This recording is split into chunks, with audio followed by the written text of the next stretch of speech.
Les arbres, c'est, je sais pas comment dire, tellement c'est beau, tellement c'est gigantesque, tellement c'est vieux, c'est fabuleux, quoi.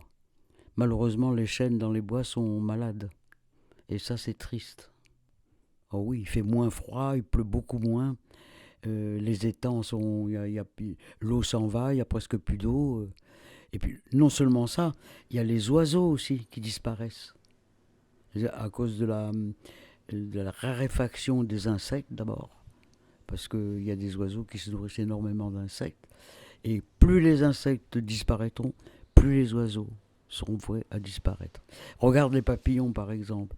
Il y a quelques années, je faisais des photos extraordinaires des papillons. Maintenant, il y a encore des papillons, mais c'est les mêmes, c'est des blancs, c'est pas décoloré comme il y a quelques années.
Bah, ils communiquent par la force des choses parce que en fait, les oiseaux nichent dans les troncs et quand il y a des fleurs, etc., ils s'en nourrissent. Et quand il y a des fruits, ils s'en nourrissent. Donc communiquer, mais je crois pas que c'est une communication, mais il y a quand même, comment dire, bah, en fait, les oiseaux savent quand ils peuvent les manger, les fruits, les feuilles, non, mais je pense pas que ça communique vraiment. Les arbres entre eux se communiquent, c'est sûr, par les racines.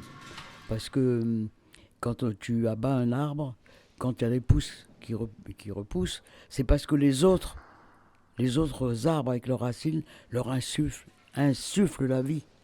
C'est pas comme des gens, mais c'est extraordinaire, quoi, parce que on fait des découvertes et maintenant on sait que les arbres, les abattre, ça me fait mal. C'est presque comme on abat un animal, presque comme les chasseurs ont dans leur enfin dans leur comment ça s'appelle ça, enfin bref, ils ont une biche ou je sais pas quoi et qui tirent, ça me fait mal.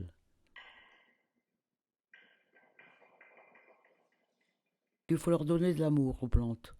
Je crois, je crois même qu'ils sont sensibles. Parce que regarde ton oncle, c'est ça, Gérard, il adorait aussi jardiner. Et il en prenait soin, il parlait avec eux. Et il avait des énormes tomates. Donc, écoute, je crois que les arbres sont sensibles à l'amour qu'on leur donne, je pense.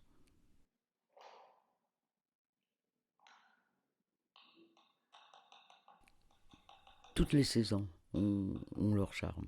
Toutes les saisons. L'automne parce que c'est flamboyant, l'hiver il n'y a plus de neige, mais quand il y a de la neige, c'est vraiment formidable. Et le printemps, évidemment, parce que tu vois toutes les pousses, ça pousse, c'est, tu les vois. Regarde là en ce moment. Tu vois que les arbres, ça y est, la sève arrive. Et maintenant, ils donnent toute leur force pour devenir de, de belles plantes. Donc et l'été, bon bah l'été, en ce moment il fait trop chaud. Mais quand il faisait pas trop chaud, oui, l'été, c'était sympa parce que t'avais tous les champs de blé, t'avais les coquelicots, et tout ça. C'est- C'était vraiment beau dans le temps. Maintenant c'est moins. Je pense que c'est moins.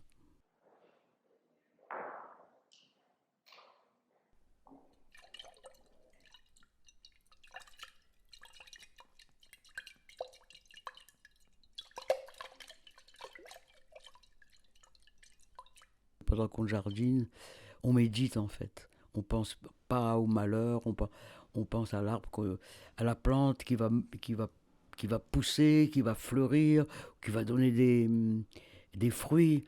Bon, ben, il faut être patient. Vraiment, alors, le jardinage, c'est la patience. Mais parce que tu as envie que ça pousse vite. Mais non. L'arbre, il a décidé de pousser comme ça et toi, t'attends. Oui, j'adore le jardinage. Malheureusement, je commence à avoir mal un peu partout et ça me désole.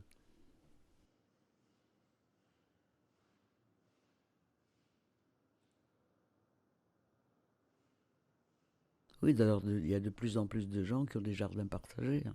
Pourquoi? Parce que c'est un bien-être de cultiver. C'est pour ça que les agriculteurs, les paysans et tout, ils ont un beau métier. Comme c'est un métier dur, mais bon, tu vois ce qu'ils sont. Et puis il y a des paysans qui sont formidables, ils plantent des haies, du coup il y a plus d'eau, il y a des gens qui sont extraordinaires pour ça.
Ben, il n'y a plus de lapins.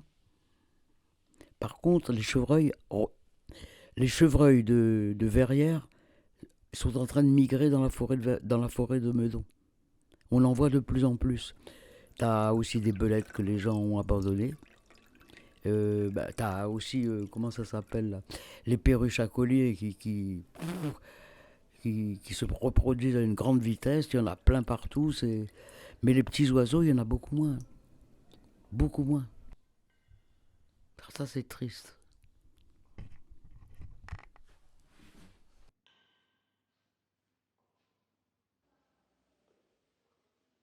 Autrefois, il n'y avait pas la télé. On va pas revenir à autrefois, mais ça fait du bien. Pas de télé, pas d'internet, hein. On se réunissait autour de la cheminée, on partageait des choses, on cassait des noix. Maintenant, il y a la télé. Bon, c'est bien. J'ai pas dit que c'est pas bien, mais ça tue ça tue le rapprochement humain quand même, et avec la nature.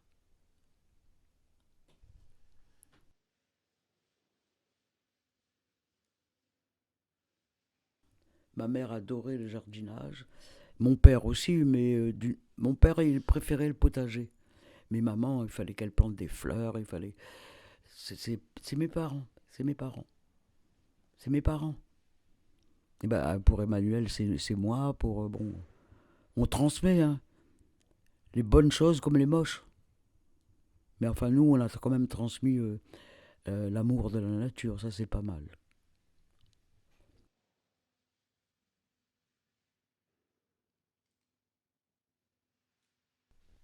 Bah, le potager, si tu les arroses correctement, ça se voit d'ailleurs. Quand ils ont besoin d'eau, les feuilles sont, comment te dire, ça se voit tout de suite qu'ils ont besoin d'eau. Pas trop d'eau, mais de l'eau quand même. Oui, regarde, quand tu as une plante chez toi que tu l'arroses pas, elle fait la gueule. Tu sais qu'il faut l'arroser. Donc c'est ça la communication. Pas trop d'eau, mais de l'eau quand même. Si tu donnes trop d'eau, il meurt. Et pas assez d'eau, il meurt. Alors, tu vas à ton feeling, quoi.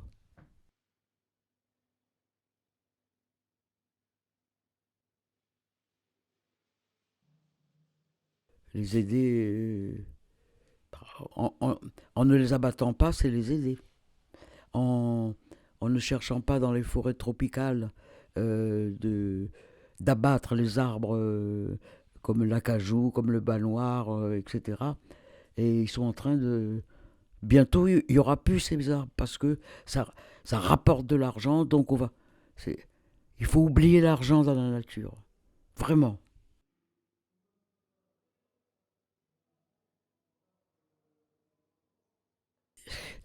Quelles sont mes fleurs préférées? C'est peut-être les arbres. C'est peut-être les jacarandas et les flamboyants à Madagascar. Ça, c'est quand c'est la saison, c'est une beauté extraordinaire.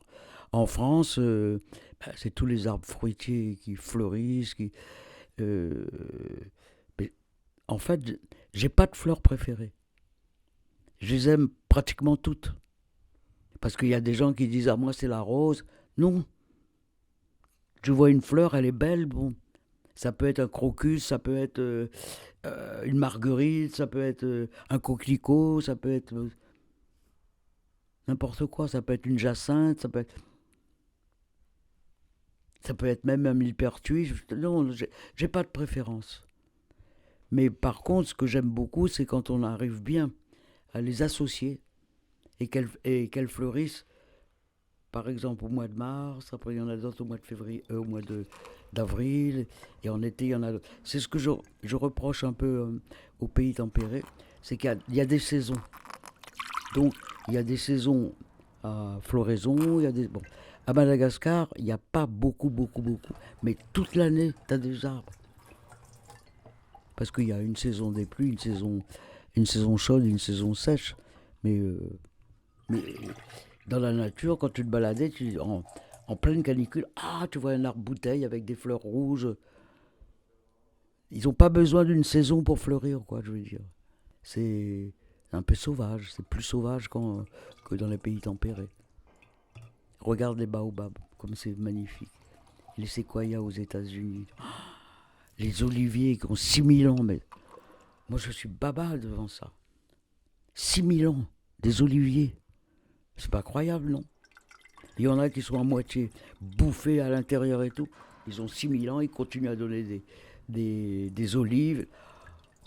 Il y a à l'Arc-la-Bataille, là, du côté où mes beaux-parents habitaient, il y avait un if, il était 700 ans. Il était complètement creux, et il poussait quand même. Et il n'était pas mort. Tu te rends compte la survie de la végétation?